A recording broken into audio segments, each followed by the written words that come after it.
Hello ladies and gentlemen, my name is Mengs and welcome you guys back to Let's Play Staff of Ages 0% Growth. This time around we're about to jump into Chapter 7, and Chapter 7 is an indoor fort chapter, but you actually start on the outside and you sort of have to like break into it. So it kind of gives you a sense that you're sort of like infiltrating a fort rather than just, you know, starting out inside of it, which I think is a nice little touch.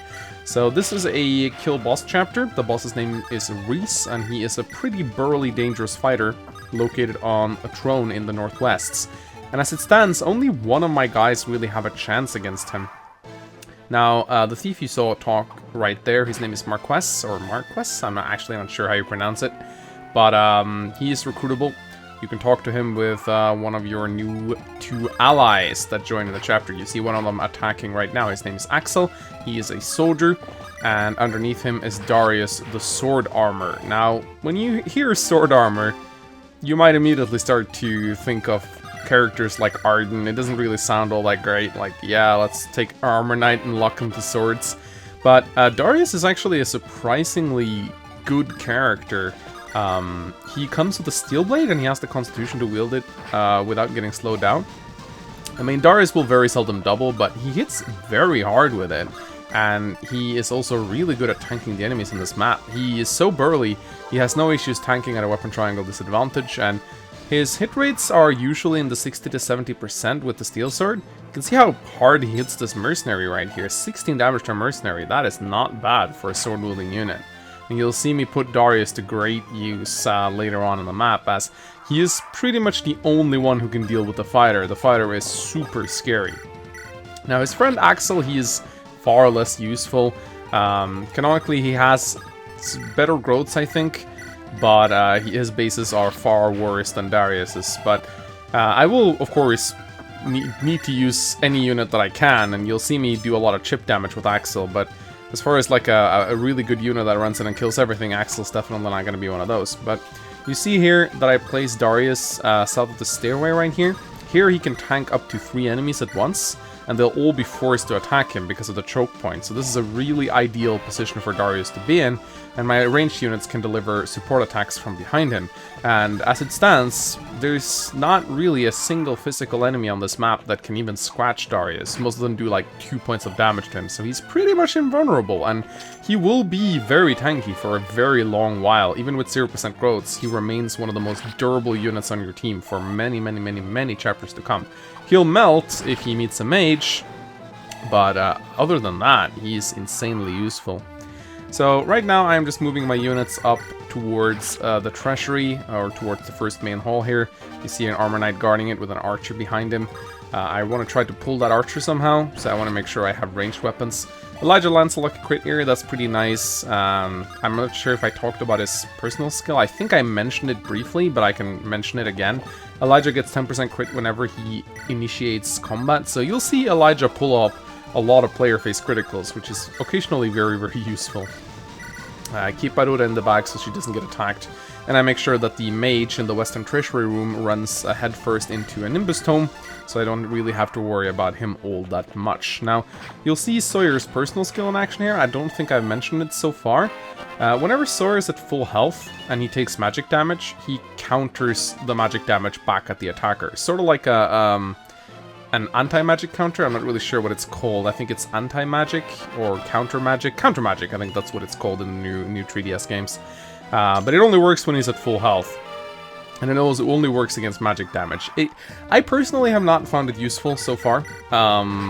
Because, I mean, there are certain instances where Sawyer takes a lot of magic damage and he reflects a lot of damage back at the attacker, but you can't kill anyone with it. They'll just go down to 1 health. However, the dream is, of course, a really powerful magic unit comes in, gets counter magic, and then Sawyer finishes him off on the counterattack. But so far, it actually hasn't happened to me, so I'm not really sure how good this skill is. I certainly haven't found it very useful, but maybe it will be situationally useful in some chapters to come. I had an idea for it, actually, concerning a certain boss, but I never really got to use it. So, right now it's pretty much just move your units through the hallways and deal with enemies as they come. I can pretty much do it at my own pace. I don't really get surrounded or attacked from multiple sides. But the thief Marcus, he's currently busy looting the treasure chests, and he's actually headed straight for us. So that's kind of nice. You don't really need to worry about the treasure of this map. But what I'm doing now is I'm placing my units in such a way that Marcus will not run towards me, but rather he will open the door to the north there. You do that by blocking him, and also by ensuring that there's no stealable items that he can get from your units, so that's him right there opening the treasury, so I don't have to. And what's great about Marcus's positioning is that he loots 2 treasure chests, and then he places himself right in my recruitment range, so I can go speak to him with Axel. And then he can go and loot the southwestern treasure chests once I recruit him, so that's very convenient placement right there. I really like it. Marcus is a very useful unit this run. He will be fairly useful in some of the upcoming chapters as well, because there's a lot of goodies to steal in Staff of Ages. Now, as you can see right here, Darius is struggling a little bit with his accuracy. Again, with that steel blade, he has about a 70% chance to hit most enemies. I'm a little bit worried there because there's a mage there, but luckily I still have my Nimbus Tome, so I can get rid of him. And now there's only really physical enemies threatening Darius, and those guys are really no trouble at all. Now, the Armor Knight on the western side there, he wields a Horse Slayer. So don't send Eagle in there. I've done that a couple times and I always regret it. He will one-shot Eagle 100% because, of course, Staff of Ages is a Fire Emblem 8 ROM, which means that you have triple effective damage, which means that there's no way Eagle can survive that. Even if you train him, he'll still die, and a 0% growth run Eagle will certainly die. So, you might think that this looks fairly easy. You can also see the exclamation mark light up there. That's a really nice addition to the game. I really like how they implemented that. So whenever you select the unit that's weak to a weapon, you'll see an exclamation mark. Darius misses again, goddammit. And that gives you a little bit of a head warning, which units you need to stay away from. So anyway, as I was saying, it looks like most of the enemies are dealt with, but Staff of Ages always utilize reinforcements pretty well, and as you might guess, the stairs to the north there will be a host for some future reinforcements that are actually pretty troublesome when you're playing 0% growths, because you might start to notice now that I need to cooperate with several of my units to kill enemies at this point, unless I can use like an effective tome like Belial or Nimbus. 2 or 3 units are required to kill a single unit, and it's only going to get worse from now, and I'm really starting to feel the effects of the 0% growths run.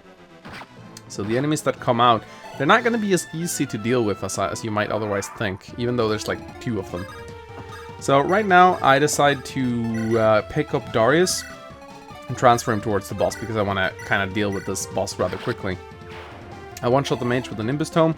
That leaves only a mercenary and the soldier left. The soldier is stationary, so I don't really need to worry about him all that much, but I do want to get as much experience as possible. Not only is he good for pre-promoting, or promoting, I shouldn't say pre-promoting, pre-promoting is a pre-promoted unit, but you also learn skills at level 10, you learn new skills at level 10, so giving your units experience is actually a lot more viable in Staff of Ages on a 0% growth run than in a normal GBA game. So Marcus loots the heal. Aurora's gonna appreciate that. I do spam with her every single turn because I want her to become level 10. I'm not sure if I want Aurora to early promote or if I want her to become a bishop. I don't think her stats are particularly good for it, but giving her staff rank is always nice, and I do think she gets Live to Serve at level 10, which heals her whenever she heals someone else. That is a rather nice skill to have. I'm not 100% sure if that's what priests get, but I think they do. So every single turn I try to heal with her. Now, my big mistake here was not sending Aurora to the Western Throne Room to help out with the boss, because, of course, the boss is ridiculously beefy, and he hits extremely hard, and he also doubles Darius. Now, as you can see right here, his hit rates aren't the greatest, but he actually doubles and hits on both attacks, which means that Darius is going to be close to dying, and Aurora is not anywhere near to heal, and I'm like, okay, at least I can, like, quaff a vulnerary on Darius. Whoops, I don't have a vulnerary. Oh, I guess I need to retreat then. So that kind of sucks. Now, I haven't talked about Darius' personal skill. Whenever he's below 25% health, he gets 50% strength and skill. It's sort of like a mini resolve from the Tellius games. I've never seen it proc a single time because Darius very rarely gets down to 25% health before I heal him. And even if it does, I'm not really sure if extra strength and skill is what he really wants. Like, I guess it would have been sort of helpful here, but he still would have been doubled because I don't think it boosts his speed. So it would be very dangerous for me to do that. But I utilized the Bloom Festival here to great effect.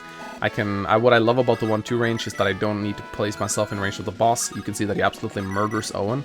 But Sawyer is actually able to get a shot off, because Sawyer just doesn't get one shot and he just doesn't get doubles, so he's able to contribute a little bit here. But yeah, I really like how I don't have to place Aruda in boss range.